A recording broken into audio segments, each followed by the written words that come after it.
Hi, Hugh Taylor here, coming at you with another public relations video on a Sunday morning from my messy home office. Today we're going to talk about something that I get asked about pretty frequently, and it's a topic that I've had some success with through trial and error, so I want to give you the benefit of what I've learned.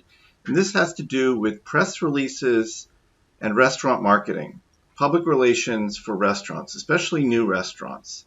So let's talk about that. So this is what I've learned.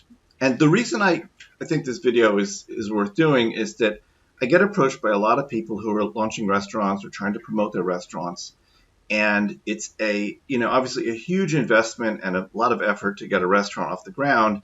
And they're told, like, oh, you should do public relations as part of your marketing. And I think that's a good idea. Press releases can be useful in restaurant marketing, but success depends on execution. There are a lot of ways to do it, and some are not as good as others. And there's certain issues that come up that are specific to a particular restaurant or kind of location that are worth keeping in mind. So this video offers some insights into effective use of public relations in restaurant marketing. Now, just a quick comment on why should you do public relations. Should you do it? You don't have to. It's optional, and it may not work. It may not be good for you, for your restaurant. I think the idea that you should do it automatically is something to question. Some of the reasons to do it is social proof. It can be very helpful to have an article or a segment in the media about your restaurant that's positive. It kind of validates that it's a good place to eat, or it's a great menu or good value, whatever.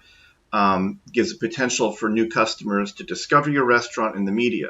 Now, that might seem really obvious, like, duh, of course, but the reason I bring this up is even though it's a kind of a simple idea, it's very important to connect any public relations or any restaurant marketing activity, really, with your business goals, right? If you're opening up a burger joint, then, doing a PR campaign to food critics is a mistake, right? But people make that mistake. They're like, oh, I want reporters to come to my burger joint. Well, they're not going to come to your burger joint, probably, if they're interested in, if they're foodies, right?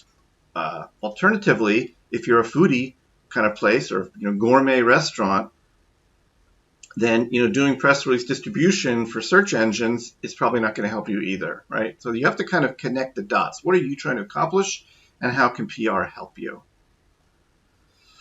I want to talk a little bit about a couple things that don't work, and this is based on my own experience, and this is with my standard caveat that I'm just one person who does PR. There are very specialized food and restaurant marketing public relations people. They charge a lot more than I do, and they may be able to deliver different kind of results from me, but this has been my experience. Generally speaking, and this first point is something kind of that I get a lot, which is like, hi, I'm opening a restaurant. I've been told to do a press release. Can you write a press release for me?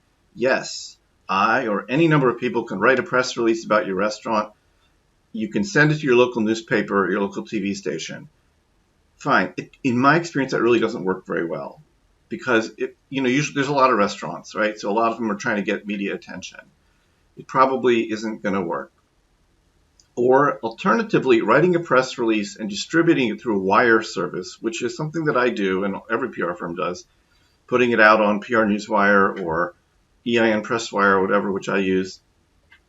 This will automatically syndicate your press release onto several hundred media sites, like mostly local TV and radio stations across the country, right? So the question is, if I'm going to have a restaurant in Miami, why do I want my press release on a TV station website in Las Vegas? Okay, the reason is for search engines.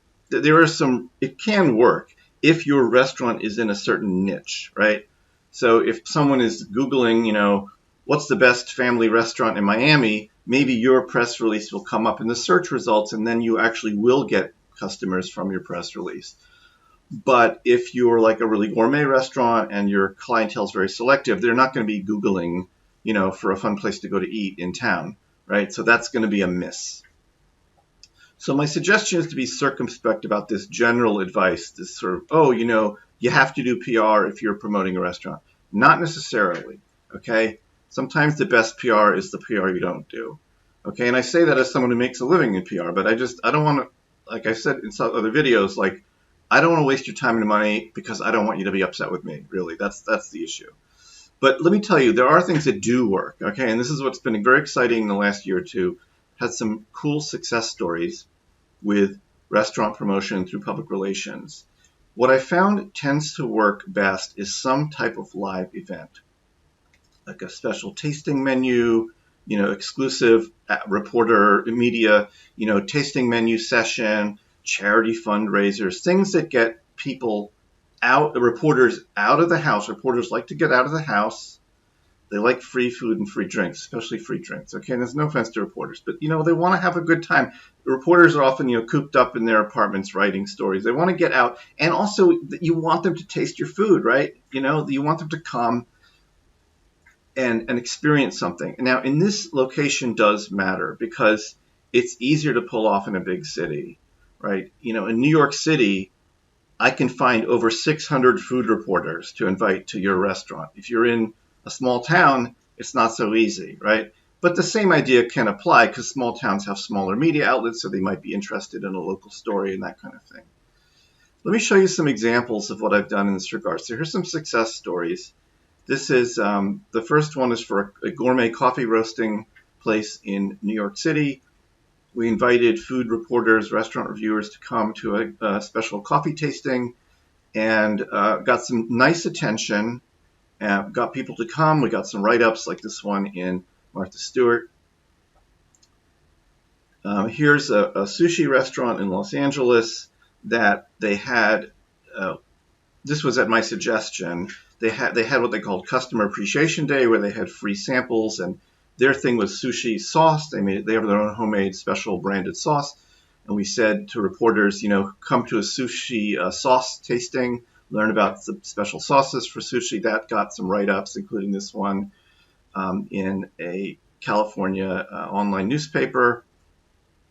This is another one. This was a winery, and this was again an issue of, what does it take to get people, in this case, what's it going to take reporters from San Francisco to get in their car and drive an hour up, to a winery in Calistoga, California? Because again, there's a lot of wineries in California, right? And they're all, I would imagine super cool and wonderful. What's going to take? So, this winery, they had a special event, and they didn't do the special event for the press, but they did the special event was they were showing a combination of a certain food dish and wine. And so we invited a lot of people who cover food and wine, and we got some people to come and cover the news. So these were success stories, and maybe these will give you some ideas of what can be effective. At the same time, be aware of risk. There's always a risk of a bad review, and this is something that is a reality. Well, and the truth is, this is a reality in the restaurant business, even if you're not doing public relations. Someone can give your restaurant a bad review, and you can't control it. So, this is an argument, though, for doing a live event where you sort of are focused on the media versus a restaurant critic walking in and you don't know who he is, and he has dinner and gives you a bad review. This, which I think happens, like you're not always aware of who's reviewing your restaurant. Having reporters come in a focused event might be able to give you some control over the situation. And then one final thought is you might not actually need a press release to do this. This is something to be aware of. Sometimes just a nicely worded email to reporters can be effective. You don't have to go through the process of having a press release written.